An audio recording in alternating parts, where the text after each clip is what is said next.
Kalau teman-teman punya time frame jangka panjang banget, gak usah di timing masuk sekarang aja nggak apa-apa kalau menurut saya ya. Kenapa? Karena saya yakin juga pasti nanti akan naik terus karena ini termasuk kategori growth.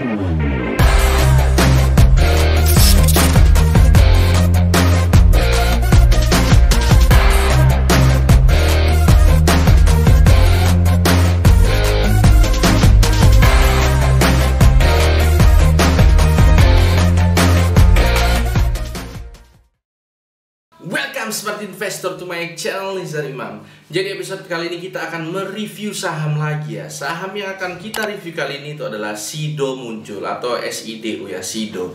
Nah, saham ini cukup menarik teman-teman karena pada saat krisis seperti ini, cuma saham inilah salah satu ya yang anti resesi. Jadi dia nggak turun-turun teman-teman ya. Yang lainnya itu ikutan turun, dia enggak. Nah, pertanyaannya apakah memang saham ini cocok banget untuk investasi atau enggak? Nah, kita akan jawab dengan menggunakan pendekatan fundamental dan teknikalnya. Sekaligus saya akan keluarkan ya skornya juga lah untuk investasi itu berapa kira-kira. Nah, teman-teman pantengin terus video ini sampai akhir ya, biar nggak terjadi distorsi informasi. Oke, nggak usah panjang lebar lagi, langsung aja kita mulai reviewnya.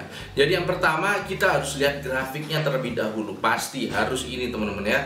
Kita bisa lihat dari sini, dari pertama kali IPO dari 2013 sampai sekarang revenue-nya ini stabil naik ya, yang warna pink ini ya. Gradiennya terus miring ke atas. Net profit-nya juga terus stabil naik. Dan yang paling kerennya itu NPM-nya, net profit margin-nya ini ya, yang warna hijau ini stabil terus naik teman-teman ya. Artinya apa? Artinya perusahaan ini semakin efisien dari tahun ke tahun. Saya akan tunjukkan sama teman-teman semua kenapa saya bisa bilang seperti itu. Nih teman-teman ya, kita bisa lihat di bagian financial income statement ini, total salesnya, penjualannya itu terus meningkat 2,2, 2,5, 2,5, 2,7, dan 3. Terus meningkat tiap tahun. Nah, tapi cost of goods sold-nya atau biaya produksinya itu nggak ikutan meningkat teman-teman ya. 1,3, 1,4, 1,4, 1,3, 1,3 lagi. Jadi dia bahan-bahannya itu nggak naik, tapi dia berhasil meningkatkan penjualannya juga. Seperti itu, itulah kenapa perusahaan ini makin efisien. Kemudian kita kembali lagi ke grafik teman-teman ya. Nah, ini yang menarik juga dari Sido Muncul ini adalah dari segi hutangnya. Teman-teman bisa lihat, ini yang merah itu adalah hutangnya, yang kuning itu adalah modalnya. Jadi modal kalau dibandingkan dengan hutangnya itu cuma sekian persen ya, cuma 10%-an, kecil banget. Debt to equity rasionya cuma 10%, 11,56 ini ya.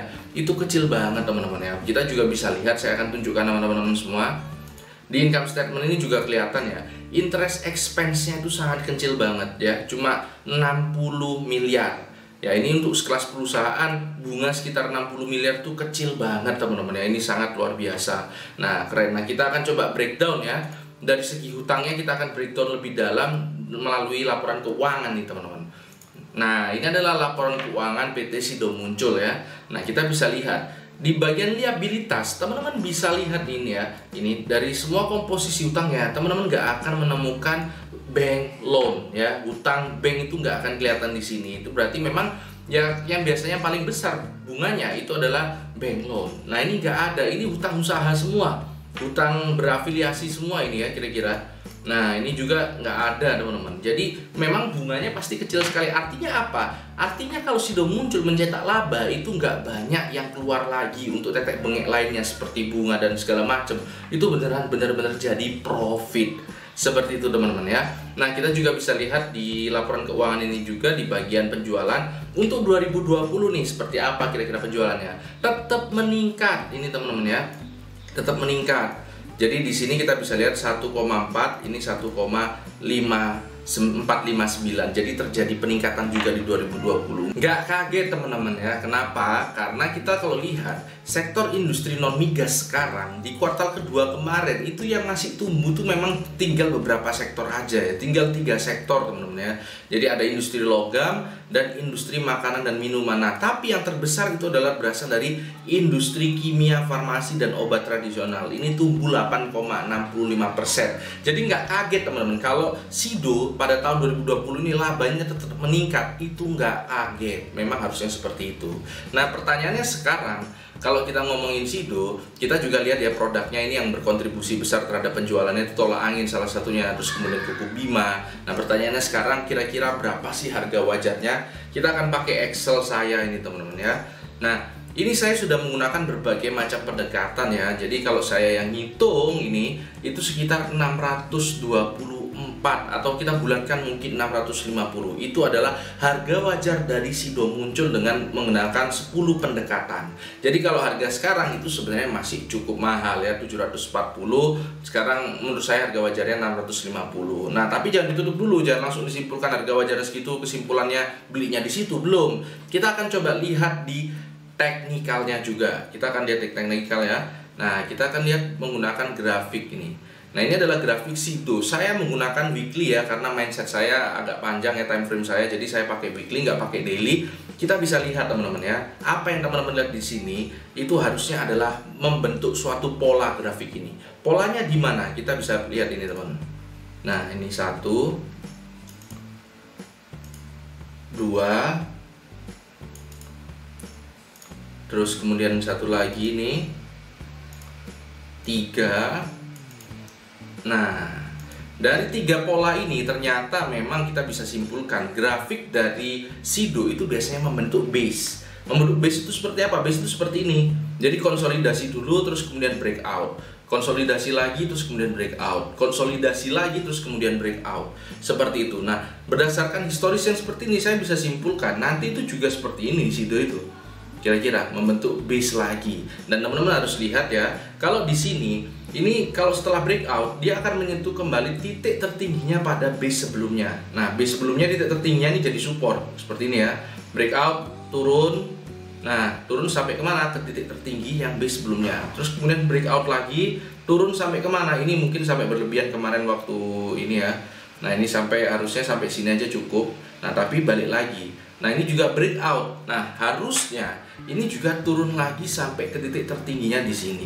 Nah, titik tertingginya itu di mana? Itu ada di sekitar 650. Ini saya tandai ya, teman-teman ya. Nah, ini. Nah, jadi ini bisa jadi kebetulan juga ya, dengan harga wajarnya bisa pas. Nah, ini teman-teman.